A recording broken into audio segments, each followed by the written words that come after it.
পশ্চিমবঙ্গ দুর্নীতির ঝুড়ি থেকে বেরিয়ে এসেছে পৌরসভা scam. Scam in recruitment across municipality bodies across the state. পুর নিয়োগের ক্ষেত্রে সবথেকে বেশি দুর্নীতি হয়েছে দক্ষিণ দমদম পুরসভায়। আপনারা ভাবছেন এটা আবার কি, এটা আবার কবে হলো, কে করলো, কার সাথেই বা হলো? অন্যভাবে যদি বলি, এটা হলো ঝাড়ুদার scam, peon scam, driver scam, জমাদার স্ক্যাম।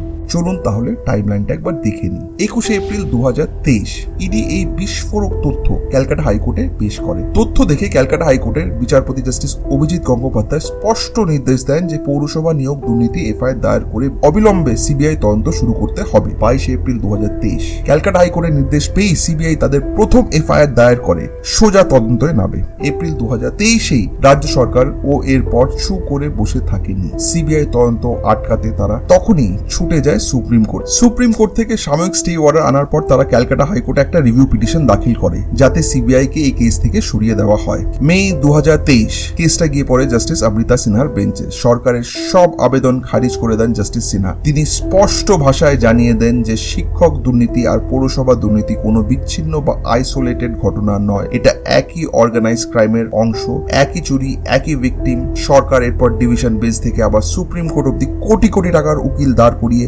শুধু এই ইনভেস্টিগেশন স্লো করতে চান। জানুয়ারি 2024 পৌরসভার দুর্নীতির তদন্ত এবার নেতা মন্ত্রীদের দরজায় পৌঁছে যায়। ইডি রাজ্যের fire and emergency service minister Sujit Bose, Trinamool MLA Tapas Roy সহ অন্য নেতাদের বাড়িতে 12 ঘন্টারও বেশি সময় ধরে ম্যারাথন রেড চালায়।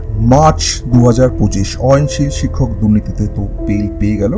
পৌরসভা নিয়োগ দুর্নীতি ক্যালকাটা হাইকোর্টের division bench justice Debangshu Basak তার বেল প্লি খারিজ করে দেয়। কোর্ট স্পষ্ট ভাষায় জানায় যে এই 200 কোটি টাকার স্ক্যামের মাস্টার মাইন্ডকে বেল দিলে সমাজে ভুল বার্তা যাবে আর তদন্ত ব্যাহত হবে। অক্টোবর 2025 ইডি কলকাতা আর তার আশপাশে 7টি জায়গায় নতুন করে রেড চালায় আর প্রায় 3 কোটি টাকা নাগাদ ক্যাশ উদ্ধার করে। এটার থেকেই প্রমাণিত হয় যে এই চুরির শেকড় কত গভীরে। জানুয়ারি 2026 সিবিআই চার্জশিট থেকে আরো ভয়ঙ্কর তথ্য সামনে আসে। সিবিআই জানায় যে অয়নশীলের ইভ্যালুয়েটিং কোম্পানি আসলে ক্যান্ডিডেটদের জমা দেওয়া ফাঁকা ওএমআর শিটগুলো নিজেরা বসে ফিল আপ করত। মেইন স্ট্রিম মিডিয়া আপনাকে এটাই বোঝানোর চেষ্টা করছে যে শিক্ষক নিয়োগ দুর্নীতি বোধহয় এই রাজ্যের সবচেয়ে বড় স্ক্যাম। আর আপনি যদি ভাবেন যে চুরি এখানেই শেষ, তাহলে আপনি বড় ভুল করছেন। এসএসসি স্ক্যাম শুনেছেন, টেট স্ক্যাম শুনেছেন, সবাই জানেন, কিন্তু একটা কথা কেউ বলেন না, শিক্ষক নিয়োগ স্ক্যামটা ছিল স্ক্যামের ক্যাটাগরিতে আপার ক্লাস স্ক্যাম। মানে বিএড করা ডিগ্রিধারী ছেলে মেয়েদের পয়সা খাওয়া খাওয়াই হয়েছে। যারা স্কুলে মাস্টার নিয়োগ করতো ঠিক তারাই পর্দার আড়াল থেকে আপনার এলাকার পৌরসভায় চাকরি বিক্রি করছে। এর পরিমাণ কত জানেন? প্রায় 200 কোটি টাকা। একটা জিনিস কিন্তু আপনার কেউ অস্বীকার করতে পারবেন না, পশ্চিমবঙ্গে কিন্তু কোনো গরিব, মিডল ক্লাস কিংবা বড়লোক কারোর সাথে কোনো পক্ষপাতিত্ব করা হয় না, সবাইকে একভাবে লোটা হয়। আর একটা মজার তথ্য দিই আপনাদের, সবার প্রিয় স্ক্যামার এর নাম আবার ফিরে এসেছে কলকাতা হাইকোর্টে, অয়নশীল। নাম তো শোনাই হোগা। এই মহাপুরুষকে দেওয়া হয়েছে পশ্চিমবঙ্গে স্ক্যামের হোলসেল কন্ট্রাক্ট। সরকারের একটা সিম্পল নিয়ম আছে, কোনো সরকারি কাজ যদি বাইরের কোনো পার্টিকে দেওয়া হয়, মানে কোনো প্রাইভেট কন্ট্রাক্টর বা কোম্পানিকে, তাহলে কি করতে হয়? প্রথমে টেন্ডার ডাকতে হয়, মানে ওপেনলি অ্যাডভার্টাইজ করতে হয় যে আমরা একটা কাজ করাবো, যারা করতে পারবে তাদের একটা স্পেসিফিক ফরম্যাটে অ্যাপ্লিকেশন করতে হয়। তারপর অনেক কোম্পানি বা ইন্ডিভিজুয়ালরা বিড করে আর যার বিড ভালো হয় তাকে কন্ট্রাক্টটা দেওয়া হয় আর সেই কাজটা করে। এটা হলো ট্রান্সপারেন্ট সিস্টেম। কিন্তু আসলে হয়েছেটা ইডি চার্জশিট অনুযায়ী রাজ্যের কাছাকাছি 60টা মিউনিসিপ্যালিটি, একটা জেলা নয়, 2টি জেলা নয়, 19টি জেলা জুড়ে এই সব পৌরসভা নিয়োগের পুরো প্রসেসটা তুলে দেওয়া হলো একটা প্রাইভেট কোম্পানির হাত। মানে প্রশ্নপত্র তৈরি করবে সে, এক্সাম নেবেও সে, ওএমআর শিট প্রিন্ট করবেও সে, খাতা দেখবেও সে, মেরিট লিস্ট তৈরি করবেও সে। ভাবুন তো, যে পরীক্ষা নেবে সেই খাতা দেখবে। কি আনন্দ আকাশে বাতাসে, কোনো থার্ড পার্টি নেই, কোনো অডিট নেই, কোনো গভর্নমেন্ট ওভারসাইট নেই। কি দারুণ ব্যাপার, ভাবা যায়। আপনি প্রশ্ন করতেই পারেন এই কন্ট্রাক্টটা দিল কে? মিউনিসিপ্যালিটির চেয়ারম্যান এরা কি জানতো না যে এটা টোটাল কনফ্লিক্ট অফ ইন্টারেস্ট? হাইকোর্টও এই প্রশ্ন করেছে, বারবার করেছে। আর কোর্টের অবজারভেশন ছিল এটা আইসোলেটেড ইনসিডেন্ট নয়, এটা একটা অর্গানাইজ সিস্টেম। রাজ্যের 60টা পৌরসভায় একই প্যাটার্নে একটা প্রাইভেট কোম্পানি একইভাবে একই মোডাস অপারেন্ডিতে চুরি করে গেছে আর কেউ একটাও প্রশ্ন করেনি। এরই তথ্য অনুযায়ী এবিএস ইনফোজেনের কাছে একটা রেট চার্ট ছিল, মানে চাকরি একটা ফিক্সড প্রাইস।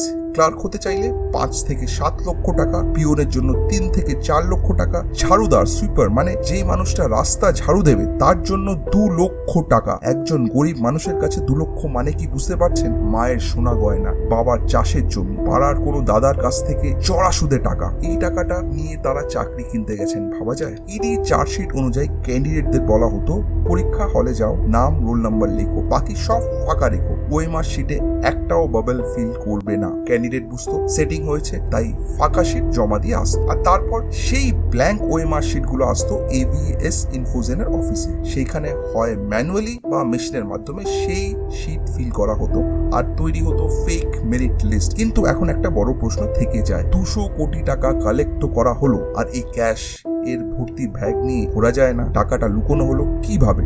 সেটা হলো আসল গল্প। ইডির তথ্য অনুযায়ী এই স্ক্যাম এর 3টে ধাপে টাকা লুকোনো হয়েছে। মানি লন্ডারিং এর classic text book pattern, collection, layering আর ইন্টিগ্রেশন। সুন্দর শব্দ তাই না? এবার শুনে নি ধাপগুলোতে আসলে হতোটা কি। প্রথম ধাপ ছিল কালেকশন। সব লেনদেন ছিল পিওরলি ক্যাশে। চায়ের দোকানে, ছোট অফিসে, গ্রামের বাড়িতে মিডলম্যানরা ক্যান্ডিডেটদের কাছ থেকে টাকা নিত। কোনো ইউপিআই না, কোনো ব্যাংক ট্রান্সফার নয়, ডিজিটাল ফুটপ্রিন্ট 0। এবার ধাপ 2, লেয়ারিং। টাকাটা সিস্টেমে ঢোকাতে হবে।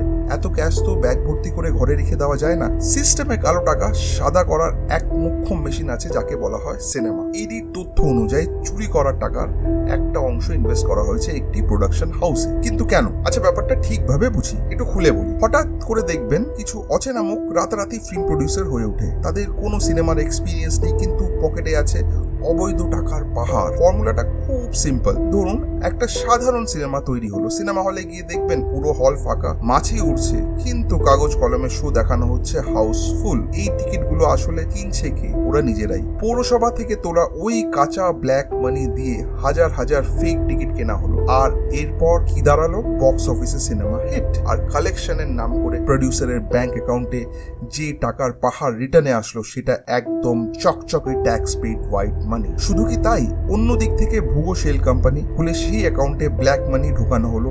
আর তারপর সেই কোম্পানির থেকে সিনেমা ইনভেস্টমেন্ট বা স্পন্সরশিপ দেখানো হলো। এই বিশাল অঙ্কের ব্ল্যাক মানি কে হোয়াইট করার জন্য তাদের দরকার ছিল একটা ম্যাজিক মেশিন, আর সেই মেশিনটা ছিল টলিউডের রঙিন জগৎ।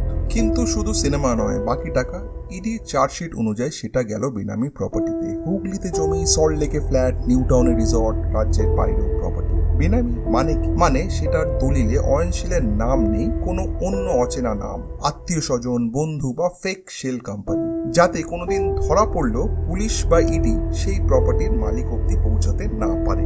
এত সফিস্টিকেটেড প্ল্যানিং শুনলে মনে হয় একাডেমিক পেপার পড়ছি, কিন্তু এটা করা হয়েছে সেই গরিব মানুষের টাকা দিয়ে যাদের নাম কোনো রিপোর্টে নেই। হাইকোর্ট বারবার জানতে চেয়েছে 200 কোটি টাকার এখন অব্দি কতটা রিকভার করা হয়েছে, সেটার কিন্তু এখন অব্দি সঠিক উত্তর পাওয়া যায়নি। ইডি এখন অব্দি কোটি কোটি টাকার প্রপার্টি বাজেয়াপ্ত করেছে ঠিকই, কিন্তু বাজেয়াপ্ত করা মানেই ভিকটিমরা টাকা ফেরত পেয়ে গেছে তা না। কারণ সেই বেনামি প্রপার্টিগুলো জব্দ হওয়ার পর অকশন, তারপর রেস্টিটিউশন, এই প্রসেস বড় জটিল। তাতে অনেক আইনি ঘুরপেচ আছে। আর সিস্টেমে যারা চালাচ্ছে তারা জানে সাধারণ মানুষ একদিন ক্লান্ত হয়ে গিয়ে সব ভুলে যাবে। কিন্তু সবচেয়ে বড় প্রশ্ন, এই এত বড় চুরি আর এত সফিস্টিকেটেড সিস্টেম অয়নশীল কি একা করেছে? অয়নশীল একজন সাধারণ বিজনেসম্যান। তার কি এত ক্ষমতা আছে যে রাজ্যের 60টা মিউনিসিপ্যালিটি আর টেন্ডার প্রসেস একা কন্ট্রোল করবে? আর তার কি এত পাওয়ার আছে যে সে লোকাল মেয়র, নেতা, প্রশাসনিক কর্তা সবাইকে চুপ করিয়ে রাখবে?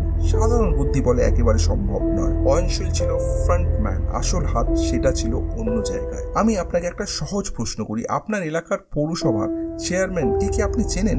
সম্ভবত চেনেন, পুজোতে দেখা হয়, ভোটের আগে আসে, এলাকার প্রোগ্রামে থাকে। এবার ভাবুন, এই চেয়ারম্যান বা মেয়ররা এই মিউনিসিপ্যালিটি নিয়োগের কমপ্লিট কন্ট্রোল একটা বাইরের প্রাইভেট কোম্পানিকে দিল, আর কেউ কিছুই বুঝতে পারলো না। এত বড় চুরিতে 200 কোটি টাকার স্ক্যাম, আর 19-20 কেউ কিছুই জানে না। চলুন দেখি কোর্টের অবজারভেশন কি বলে। কলকাতা হাইকোর্ট বারবার বলছে এই ঘটনাটা কোনো বিচ্ছিন্ন ঘটনা নয়। কোর্টের অবজারভেশন অনুযায়ী উপরতলার সহযোগিতা ছাড়া রাজ্যের 60টা পৌরসভায় একই প্যাটার্নে এত বড় নিয়োগের সিন্ডিকেট একদিনও চলতে পারে না। মানে হাইকোর্ট নিজেই বলছে এটা সিস্টেম লেভেল প্রবলেম। আর সেখানে আসে পলিটিশিয়ানদের প্রশ্ন। সেটা বুঝতে গেলে জানতে হবে পৌরসভা কিভাবে কাজ করে। তাদের ফান্ড আসে স্টেট গভর্নমেন্ট থেকে। বড় কোনো নিয়োগ বা টেন্ডারে অ্যাপ্রুভালের জন্য দরকার ডিরেক্টরেট অফ লোকাল বডিজ বা মিউনিসিপ্যাল অ্যাফেয়ার্স ডিপার্টমেন্টের অনুমতি। অনুমতি। মানে রাজ্য সরকারের ভিতরে থেকে সুপারভিশন না থাকলে এই সিন্ডিকেট 1 মাসও চলতে পারে না। আর তারপর যখন হাইকোর্ট ইনভেস্টিগেশন করতে বসলো তখন তারা জানতে পারলো যে সিবিআই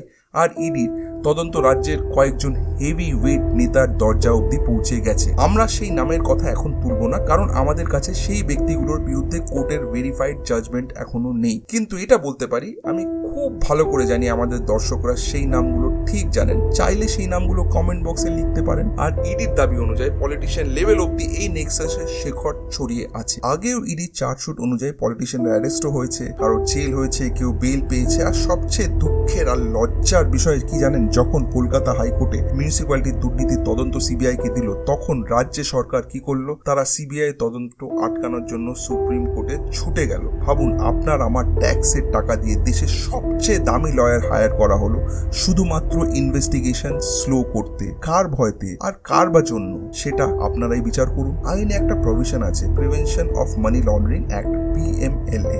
এর আন্ডারে রেস্টিটিউশন অফ অ্যাসেটস বলে একটা ধারা আছে। মানে ইডি যা প্রপার্টি অ্যাটাচ করেছে, লাক্সারি ফ্ল্যাট, রিসর্ট, জমি, সেইগুলো কোর্টের অকশন করিয়ে সেই টাকাটা ভিকটিমদের ফেরত দিতে পারে। এরকম আগেও হয়েছিল, রোজ ভ্যালি স্ক্যামে, সারদা স্ক্যামে কিছুটা হয়েছিল, কিন্তু বাস্তবে এটা সহজ নয়। মামলা চলতে পারে বছরের পর বছর, কিন্তু প্রশাসন চাইলে এটা খুব সহজেই হতে পারে। কিন্তু আমি আপাতত এই কিন্তুতেই থেমে গেলাম, কারণ আপনারা জানেন সেটা হয়তো সম্ভব না। আজ আমরা যা দেখলাম, এটা কোনো বিরোধী দলের প্রোপাগান্ডা নয়, এটা কোনো একটা পার্টির বিরুদ্ধে ক্যাম্পেইন নয়, এটা কোর্টের অর্ডার, ইডির chargesheet, CBI filing, public record. আর এই স্ক্যামের পরিমাণ যে এতটাই বড় যে রাজ্যের ইতিহাস থেকে এই গল্পটা কোনোদিনও মিটতে পারবে না। চাইলে হয়তো কিছুদিন চেপে রেখে দিতে পারবে, কিন্তু মুছে দেওয়া সম্ভব নয়। অয়নশীল থেকে শুরু করে কি সে এই ইনভিজিবল হ্যান্ড, সেটা জিজ্ঞাসাটা তখনই মিটবে যবে কোর্ট এ ফুল অ্যাকাউন্টেবিলিটি আসবে। কবে আসবে সেটার হিসাব আপনাদের হাতে। আপনার মনে কি প্রশ্ন জাগছে নিচে কমেন্টে জানান, কারণ